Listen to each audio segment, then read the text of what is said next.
राम सूरत साहेब की जय। सदगुरु श्री अभिलाष साहेब की जय।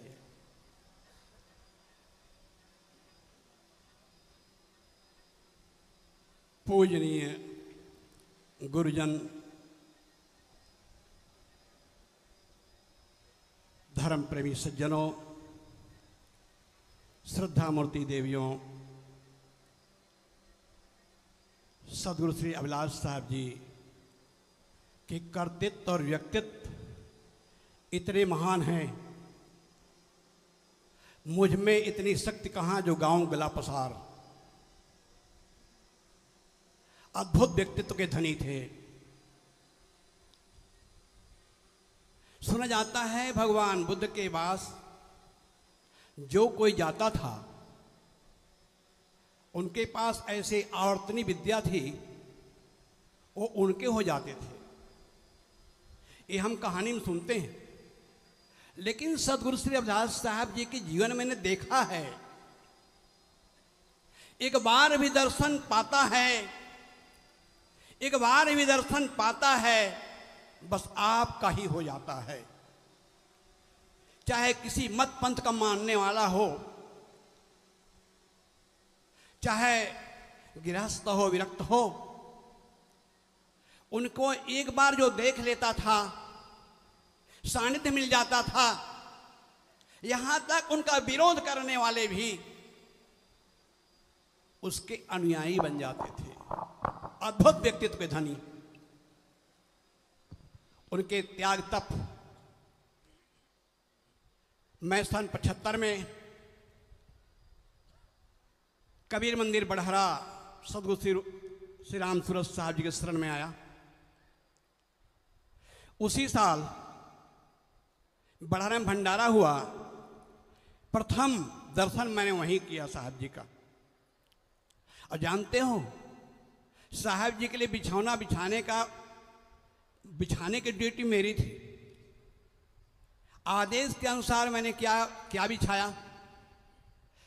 एक पटरा होता है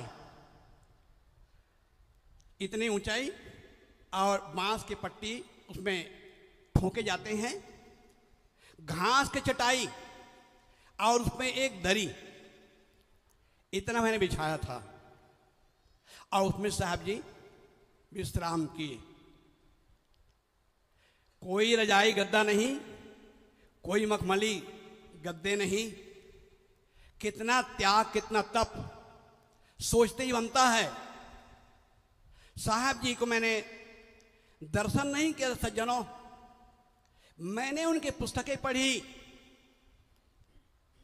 उनके रहनी प्रबोधनी टीका, बोधसार टीका और बीजक टीका, जो प्रथम संस्करण सन 1969 में छपी थी, ये 3 पुस्तकें मुझे मिली। और 3 महीना में इसमें इतना अध्ययन किया, इतना तत्परता पूर्वक अध्ययन किया। वो 3 महीना के अंदर रहनी प्रबोधनी 5 बार पढ़ा, 5 बार बोधसार को पढ़ा और 3 बार बीजक टीका पढ़ी। इतने पढ़ाई में ध्यान, साधना, समाधि और तमाम पारक सिद्धांत की बातें मुझे मिला। तमाम प्रकार अंधविश्वास में भटका था, जंतर मंतर, टूना टुटका, भूत प्रेत।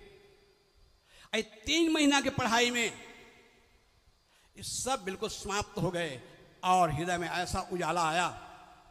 अब मैं देखा नहीं था बड़हरा किधर है, पुस्तक में पढ़ा था कबीर मंदिर बड़हरा, पोस्ट मध्य बाजार, जिला गोंडा, उत्तर प्रदेश। और अकेले चल पड़ा और कठिनाइयों से आकर के गुरु के शरण में आया। साहब जी का सानिध्य मिला। सज्जनों, महापुरुषों का जीवन कैसे होता है। तथागत बुद्ध ने कहा, ऐ भिक्खुओं, फूल की सुगंधी, इत्र की सुगंधी एक दिशा विशेष को श्वासित करती है, एक काल विशेष तक श्वासित करती है, लेकिन महापुरुषों के त्याग तप, उनके दिव्य रहने की सुगंधी दिग दिगंत को श्वासित करती है और अनंत काल तक श्वासित करती रहती है। ऐसे सदगुरु श्री अभिलाष साहब जी ऐसे प्रतिभा के धनी थे, ऐसे त्याग वैराग के धनी थे। ऐसा लगता है सारा योग त्रिवेणी संगम की तरह साहब में समाहित हो गए थे। जैसे उनका त्याग वैराग, जैसे उनकी रहनी, वैसी विद्वता, वैसे उनकी लेखनी, व्यक्तित्व भी ऐसा तुम्हारा था निराला, सभी ने ही रीझ तुम पर दृष्टि डाला। ये पूज्य गुरुदेव जी की पंक्ति है। लेकिन ये पूज्य गुरुदेव जी की पंक्ति गुरुदेव जी पर अक्षरशः चरितार्थ होते सज्जनों। व्यक्तित्व भी ऐसा तुम्हारा, हजारों लोगों के बीच में साहब जी का व्यक्तित्व अलग दिखता था। प्रकृति से उनको ऐसा स्वरूप मिला था, देखने में सुंदर शरीर, स्वस्थ शरीर, ऊंचा पूरा। व्यक्तित्व भी ऐसा तुम्हारा था निराला, सभी ने रीझ तुम पर दृष्टि डाला। और निर्गुणी केवल नहीं वैष्णव विरागी, सब तुम्हारे ज्ञान धन के दाय भागी। ये पंक्ति भी पूज्य गुरुदेव जी के पास पूरा के पूरा चरितार्थ होता है। उनके ही पंक्ति उनके जीवन पर चरितार्थ होता है सज्जनों। ऐसे महान व्यक्तित्व के धनी थे सदगुरु श्री रविदास साहब जी। उनका स्नेह, उनका डांट भी मुझे मिला है। कभी साहब मुझे डांटते थे, लेकिन सज्जनों गुरुजोना का डांट हमारे लिए अमृत तुल्य होता है। गुरु कुम्हार शिष्य कुंभ है, गड़गड़ काढ़े खोट, अंदर हाथ सहार दे, बाहर वाहे चोट। इतने स्नेह और प्यार जिसकी सीमा नहीं। जब मेरा स्वभाव है थोड़ा खरा कहने का, कुछ खंडन परक आने का। गुरु जी क्या कहते, सनातदास तुम बहुत खंडन करते हो। ये गुरु जी मुझे टोका करते थे। ये मेरे ऊपर कृपा है, मुझे उन्होंने गढ़ा है, मुझे उन्हें तराशा है। आज मैं आपके बीच में सनातन दास कुछ है, उन्हीं की कृपा का फल है, उन्हीं की कृपा है, उनकी प्रसाद है, जिसके लिए मैं दो शब्द में कह रहा हूं। उनके अनंत उपकार है, सदगुरु के महिमा अनंत अनंत किया उपकार, लोचन अनंत उघार या अनंत दिखावनहार।